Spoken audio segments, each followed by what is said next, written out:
I feel like I still got to work on my rotation a little. A little bit, yeah. Again, that's not going to simply just go click and be changed, but you'll get the feeling of that. For me, the focus is on that sort of looking at swing plane, getting your angle to be a little bit flatter as opposed to being too steep, okay?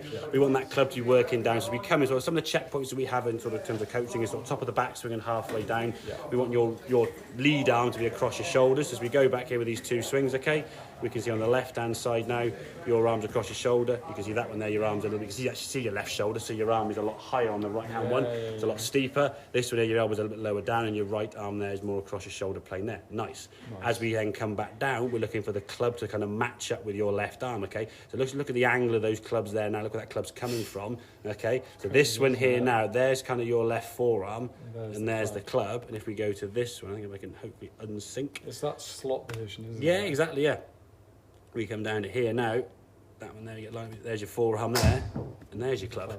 So you're on plane, your club's coming nicely from the inside, the club then starts working into the golf ball here now. There's your direction of your golf club, whereas this one here now, it's coming the golf ball here now. Look at the difference in the shaft there to that golf ball. This one's coming down from a fairly good direction relative to the target line, but it's a lot steeper. This one's coming in a lot shallower, more this way. As a result, the ball starts off to target, and you get a nice little baby draw on the left-hand side, whereas this one, as you come through, look at the difference in your elbows. Yeah.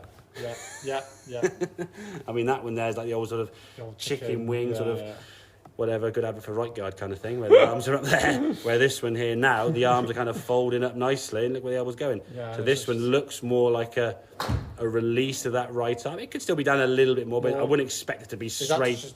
Again, the thing is that the right elbow will kind of function and just realise where it needs to go. This one on the right hand side, it kind of worked out where it had to go, just because I mean, that's the difference. That's basic. Look at the difference in that there. That's telling. I mean, that club's more on line with the ball. That's vertical. I mean, that club just coming through like almost a crickety type shot.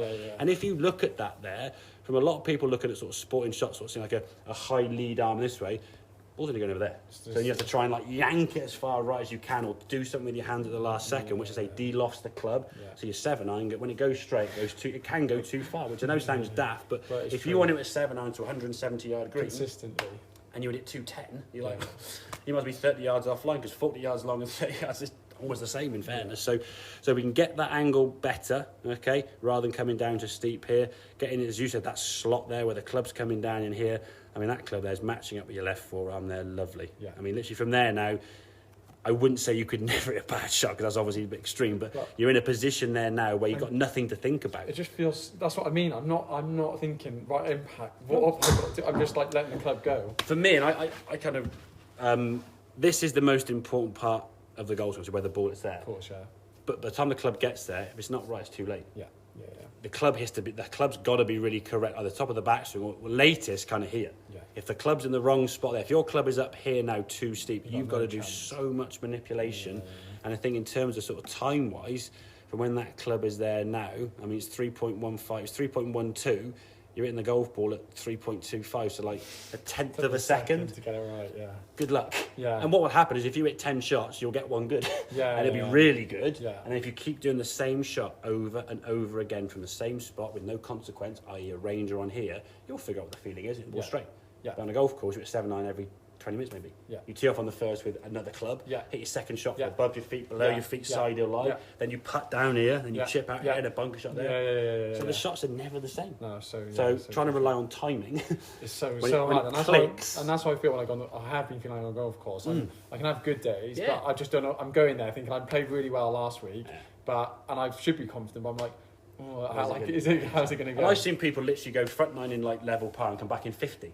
And you just think like... and vice versa. Exactly, I've had a meltdown because I couldn't hit it, and then suddenly just clicked, but it was only because I managed just to get my timing spot on. Exactly, And the thing is, in that small space of sort of just behind the ball to just after the ball, people are able to kind of make that fine adjustment. But to do that and the sort of, not pressure, but when it's such a small margin of error, and you're swinging that club at 80, 90 mile an hour. So, I mean, how much can you really adjust at that fine speed? Like driving a car 100 mile an hour and trying to miss a ball at the last second and not go too far the other way, you're not crashing the other side. So we can get that club into that so-called slot there as you come back down, get that club working around you more, just gets that club working from a better angle inside. You can release the arms through, and that ball going down the left-hand side there with a nice little soft draw. And like I say, you weren't hitting the ball hard, which I don't mind that. Again, you could possibly put maybe another 5-10% more oomph into it if you need to. Okay. But hit the ball 160 with a 7-iron. Do you really need to?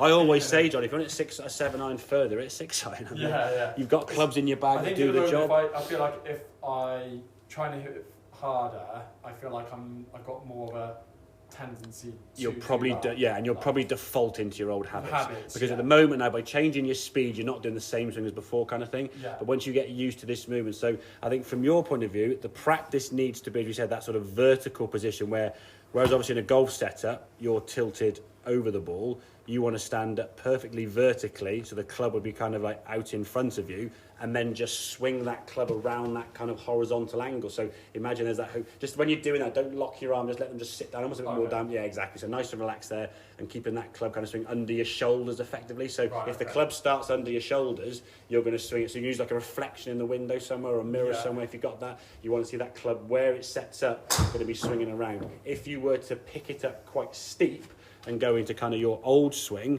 and get the golf club too high, trying to get your arms to kind of just unhinge and release the club would be very tough. You'd have to then start trying to really fight it, and that's what was happening. You'd fight it some days, but when you do that, you just see your elbow naturally folds down and under. The club face now is naturally going to square up. You haven't got to think about squaring the club face up, but then from there, you just tilt your hips forward, and you come back. What you will find as that shot there is you'll get a couple where the golf ball just feels too far away, because when you change your angle, the ball's now not where it normally used to be, you see, so it's just changing your angle. That's a golf shot there, man. It's absolutely class. Perfect, mate. Absolutely perfect. There you go. That's kind of, for me, your 155 7-iron pitch. Now, it's gone 170, but the carry 153 or 52. So on a golf course, it's going 160. Just for a 7-iron, absolutely fine. But then think of it long term when you're playing golf, you're saving energy. Every shot you get, you're not killing yourself. Obviously, when I get more comfortable with it, and I actually start putting some. You can put a little bit if you need to, but you don't need to. No. It's always worth having energy in reserve at the golf ball, okay? So does that make sense, everybody? Yeah, no, that's spot on, mate. Good stuff. Oh, great strike.